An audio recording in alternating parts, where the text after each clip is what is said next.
The Bangalore to Pune Midnight Express has stopped moving for quite a while now. Moreover, the old light bulbs, which were barely keeping the cars from complete darkness, had been flickering constantly. The fans had stopped working too. Even though the train was sparsely populated, a fusty suffocation and a sweltering heat gradually began to increase inside the vehicle. As the clock kept ticking, the initial impatience among the passengers now started to turn into a mild panic and was beginning to spread rapidly. Suddenly, the lights went off and the cars went pitch black.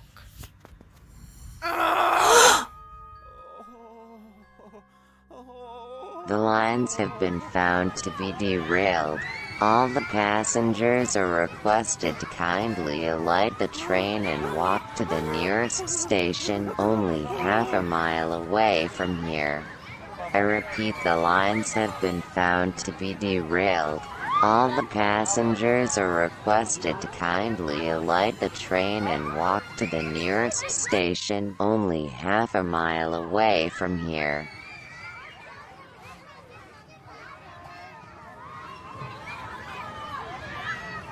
Among the tensed chatter, an angry female voice screeched somewhere. Enough is enough. It was Malavika, a student who was traveling with two of her friends, Nana and Eshna. Looking out of the window, Nana understood that the train was stranded in between two tiny villages. Google Maps did not help her much, so she decided to take the lead. Come on, girls. Let's get moving. Make sure we take our luggages. Heshta, Malvika, will you please turn your flashlights on? I'm already hauling 3 rucksacks over my shoulder. Ishna, there's enough frightened and confused people in this car, okay? Will you please stop panicking and help Nana and me to make our way out? Please. But how am I supposed to jump down from the train? It's a long way down. Oh, yes, it's a long way down. Why don't you wear a parachute or something, huh?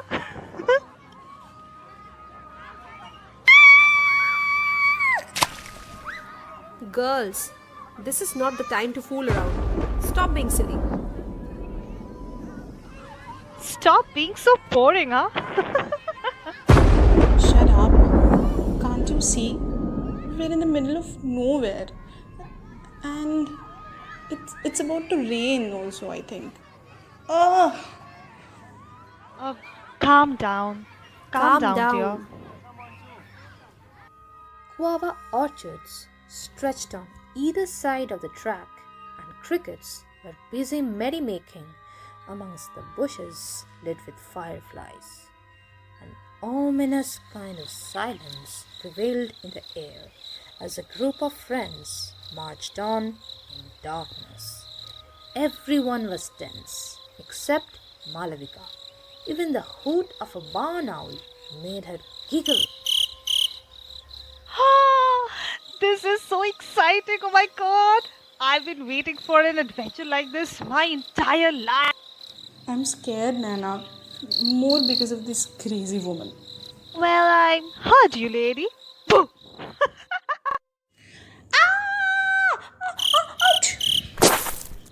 Oh my god. Are you okay, Ishna? I didn't This is mean not to. an adventure, Malvika.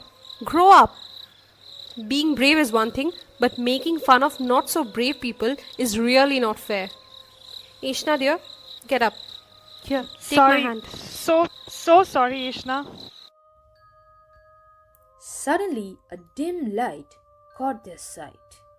Strangely, all three of them saw the twinkling light at the same time, as if it appeared suddenly. But the three friends were too tired to try reasoning its sudden appearance. Do you see that, girls? Yeah. Yes, I think it's a station. Come on, let's go. Wait, where are the other passengers of our train? Are we the only ones walking on the tracks? Girls, turn back. There's no one else behind us. How far have we walked? Girls, look forward. It's not a station. Oh my god, it's a train. Quick, move off the track now.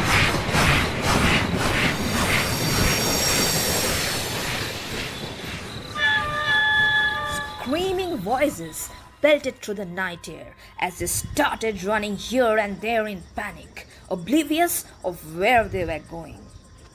Fortunately, the three managed to stick together and ran into a nearby orchard. Aishna's question went unnoticed and was forgotten in this sudden outbreak of panic.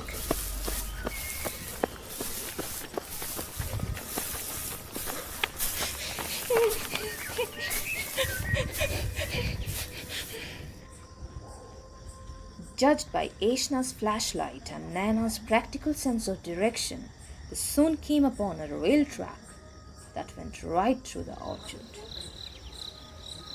This is so cool. An unused track. Wow.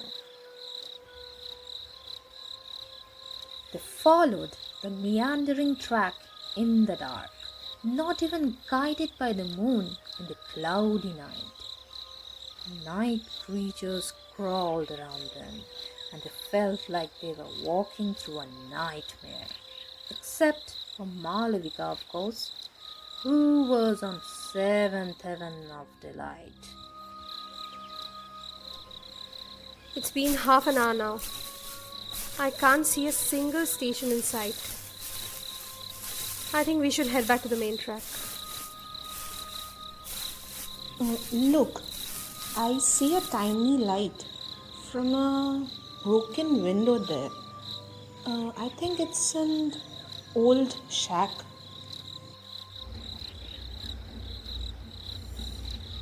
As they approached the shack, an old lady came out and greeted them.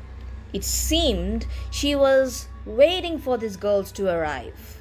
In the dim light from the candles, she appeared to be in her late 70s, or maybe the flickering candles added to her wrinkles. The girls noticed that the woman was wearing a ragged dress that appeared to have some sort of stains, like old blood. The woman had an uncanny smile on her face that passed chills down Aishna's spine, but they were too tired to refuse the shelter at that hour. Come on, girls. Are you cold? The very question questioned the sanity of the three friends at that moment. They realized at once that they were sweating from the long hike just a few moments ago. However, as soon as they approached the shack, they were freezing. Yet, once again, the capabilities of logical reasoning failed at that instance. Suddenly, a lightning struck across the sky and the thunder rumbled nearby. A few seconds later, it started raining cats and dogs, and they had no choice but to take refuge in the old shack.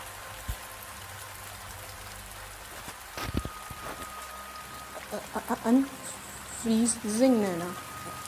I'm so cold. Could you lend me a shawl? Who carries a shawl in summer, Aishna? It's strange, but I'm freezing. Would you like some tea and biscuits?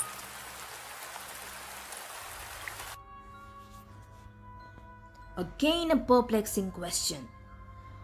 The friends could see the entire shack at a glance and found no traces of food or water. Before they could refuse, the old woman disappeared in a corner and came back with a hot beverage in a blink of an eye. It seemed the tea was prepared just before their arrival. Surprisingly, over hot tea and biscuits, the gang soon became engrossed in the wrinkled woman's tales about the lonely standalone shack. About 50 years ago, this was a prosperous village. We grew crops, had our own livestock.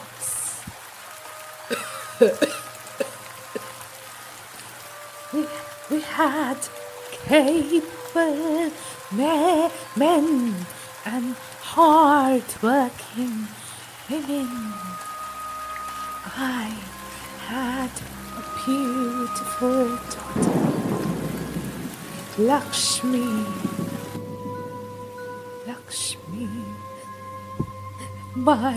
my little darling. Then it took everything away. Everything. I am Malini. It couldn't take me. Not me.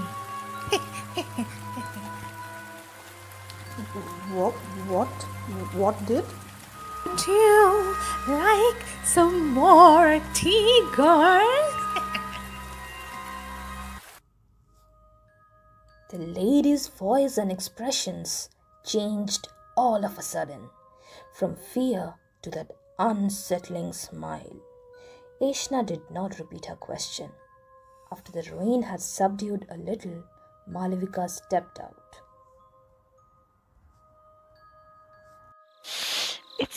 It's so stuffy here. It might not be safe out there. Come on, come inside, girl.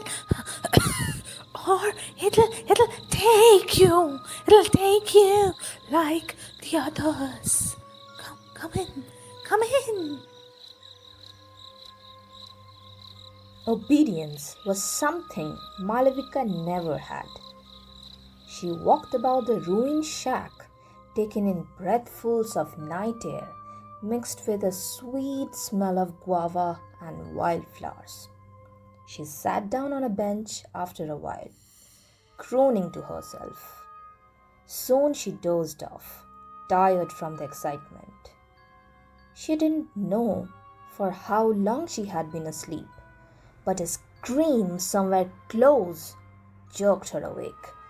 She looked around herself in alarm, the ominous darkness invading her like a monster.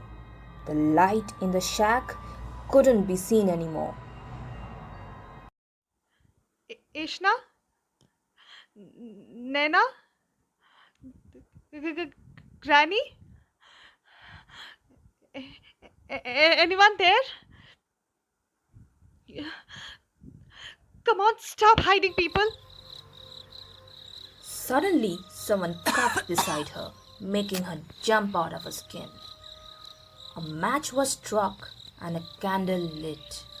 It was the knobbly old woman. Hey, where are my friends? Gone. All gone. What? What do you mean? It took them. It always does when fresh meat comes by. Malavika had no choice but to run in the direction of the scream, her heart pounding fast. Without thinking of any impending danger, she jostled and stumbled through the bushes and finally came upon an old ruined temple. It must have been at least 1,000 years old.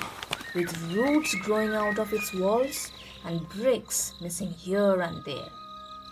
A dry fountain guarded the overgrown courtyard, leading to a flight of extremely steep stairs. Bats ventured in and out of the formidable looking structure, screeching a cruel song amongst themselves. A bright light caught her eyes. Ishna's flashlight. She stealthed her way up the broken staircase and was nearly at the top when she missed a step and fell tumbling down, screaming.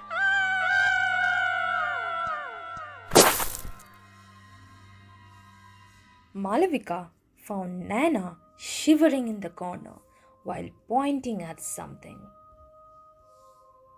Nana? Nana? Are you okay? How did you reach here? What? What is it? It's Ashna. Look, she's lying flat on the ground. I checked on her. Her eyes were lifeless, and blood was oozing out of her head. I can't stand up, Malvika.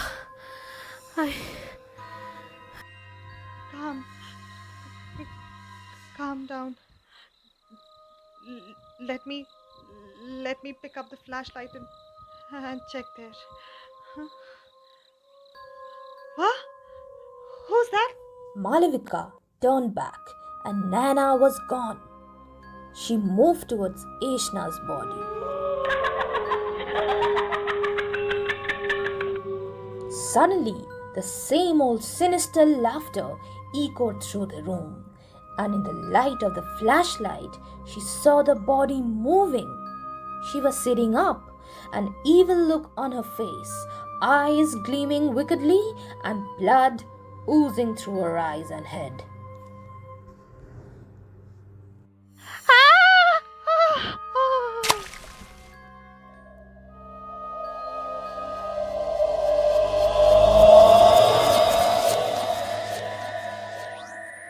Malavika woke up to someone calling her Lakshmi. It was her friends, Nana and Ashna. The Bangalore to Pune Midnight Express was running as usual, and her friends were looking at her with concern. You were sweating and screaming in sleep. Did you have a nightmare, Lakshmi? Here, have some water, Lakshmi. It's okay. We are about to reach Pune. Guys, why are you calling me Lakshmi? Is this a joke? I am Malvika. Malvika? Malvika? Who's that? Who's that?